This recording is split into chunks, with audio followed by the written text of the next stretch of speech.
Good evening, ladies and gentlemen, fellow Ghanaians, my brothers and sisters. Let me begin by wishing you all Merry Christmas and a prosperous New Year. I'm speaking to you, my countrymen and women, today because I'd like to address a few of the issues that have come up since December 7th, following the election. On the issue of how best to proceed for me as a candidate, and I believe for us as a nation. Increasingly, many of us who are attempting to understand how the Electoral Commission arrived at the results of this last election are being advised to forgo the issue in the interest of peace. We're being reminded that Ghanaians are a peace-loving people, and Ghana, unlike many other nations on our dear continent of Africa, has not succumbed to war or been plagued with violence. As a former president of the Republic of Ghana, a country that I love dearly, I'm here to assure you that I know what it is to act in the interest of peace. I've always done so without reservation or hesitation. I know what it is to contest an election and to have the good people of this country choose my opponent to serve as their next president. I know what it is to concede. I have done so before. In 2016, when the election was not called in my favor, I conceded.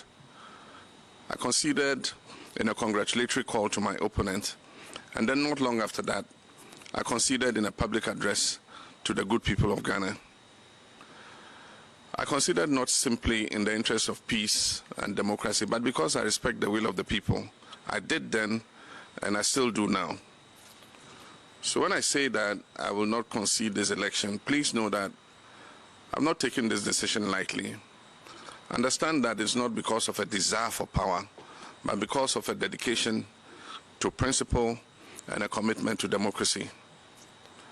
Based on the irregular and inconsistent results that were reported, I have reason to doubt that this election was not free, fair, or transparent. And without those fundamental pillars in place, how can any of us be sure that the results announced truly represent the will of the people?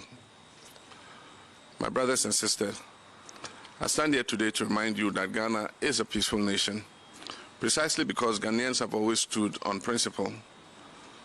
We've always fought for our democracy. Our forefathers and foremothers have always understood that without this basic foundation, whatever peace exists in our country will not be lasting. Whatever liberation we have as the architects of our collective future will soon be lost. Whenever we decide to take the easiest road, the first step is always surrender. And often the thing that we lose is the very thing that we value the most. The freedom that we enjoy today was not given on a silver platter. It came at a price. It came because our forefathers and mothers stood on principle. Our history books are filled with the names of individuals who refused to take the road that was the easiest or safest or probably the most convenient. They refused to surrender their ability to appeal for justice in a land where they are meant to have a voice and use it for the betterment of themselves and their children and future generations. All who fought for independence stood on principle to demand the sovereignty of this land that belongs to us, the people of Ghana. Indeed, Dr. Kwame Nkrumah once said, "Those who will judge us merely by the heights we have achieved will do well to remember the depths from which we started." There are many of you who are listening to me this evening who have spent your entire lives knowing only democracy. You know a Ghana in which every 4 years the citizens go to the ballot box to exercise their right to choose their leaders who they believe will serve their best interest. You know a Ghana in which the baton of power has been passed graciously and without incident from one party to another. A country with hundreds of radio stations and dozens of newspapers. A country where citizens can openly critique the performance of their elected officials. a country where they can protest peacefully and without fear of punishment. It is a Ghana that your mothers and fathers, your grandmothers and grandfathers wanted you to know. It is a Ghana that they dreamed of, and some even died trying to make that dream a reality. But also listening tonight are the many of you who remember a different Ghana. In that Ghana, most, if not all, of those political transitions and social liberties I just spoke of earlier did not exist. The airwaves were not filled with radio stations. There were not numerous newspapers. People held their peace because to complain about the people in power was to risk all manner of reprisals. In that Ghana, presidential terms were interrupted by coup d'etats and former heads of state were executed. There was Kalabule and Operation Feed Yourself, not to mention years of hunger, bushfires, drought, and one economic recovery program after another. Even the Ghana of the Komipreko demonstrations bear little resemblance to the Ghana of today. We've traveled quite far as a nation in such a short period of time. The road has not been easy, nor has it been absent of obstacles. And that is why our beloved nation Ghana is often referred to as the trailblazer on the African continent. With each achievement, we have grown stronger as a people and as a nation. Through these trials and tribulations, our democracy has also been strengthened.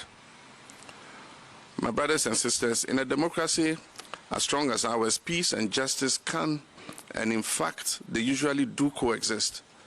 And that is because in a democracy such as the one we have built in Ghana, it is the people who hold the power.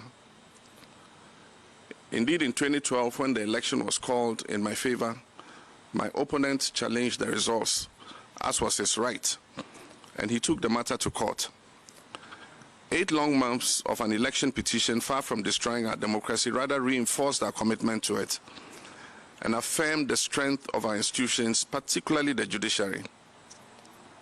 It is only in governments where the people are powerless and at the mercy of those who hold office that peace, or at least what passes as peace, can exist without justice. Some people have asked me what I hope to gain by challenging the results of this election. Let me tell you, I want perhaps the very same thing that my opponent wanted when in 2012 he challenged the results of that election. I want the removal of doubt. I want for all of us to know that our elections should be free, fair, and safe, and that we do not have to settle for a process that leaves us confused and with more questions than answers. I want a Ghana where institutions of state can be held to account, where we can stand on principle and demand transparency without the risk of losing our lives. When people lose their lives, as 7 people have done in the course of our elections, we're moving backwards, not forward. We're unraveling the very fabric of our democracy. We're risking the loss of 3 decades worth of progress.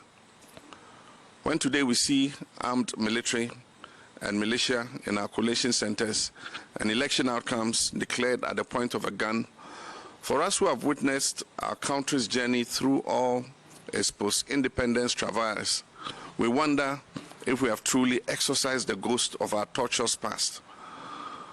We must continue to be a nation in which our young citizens have faith in our institutions, trust the rule of law, and rely on the presence of peace because there is justice.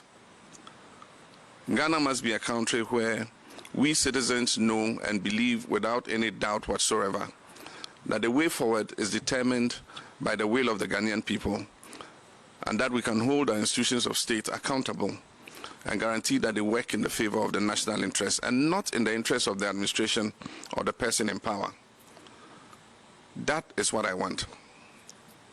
And this is why earlier today my lawyers filed a petition in the Supreme Court of Ghana challenging the declaration of the results of the December 7, 2020 presidential elections made by Mrs. Jean Mensah, the chairperson of the Electoral Commission. I've been compelled to do this because of her clear failure to act in accordance with our Constitution. I thank you for your kind attention. May your new year be one of good health and prosperity. May God bless each of you, and may God continue to bless our homeland, Ghana.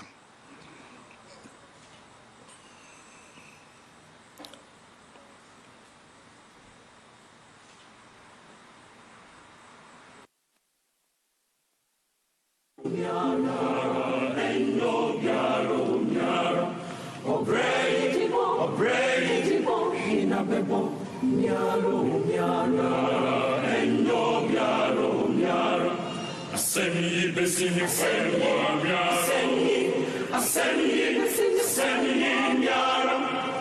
Asemi, besini, fenwa, miara. Ina bebo, asemi, besini, fenwa, miara. Ina bebo, obrai, besini, fenwa, miara. Ina bebo, miaro, miara, endo, miaro, miara. Asemi, besini, fenwa, miara. Asemi, besini, miara. Asemi, besini, fenwa, miara. Ina bebo, asemi, besini, fenwa, miara. Ina bebo, obrai, besini, fenwa, miara.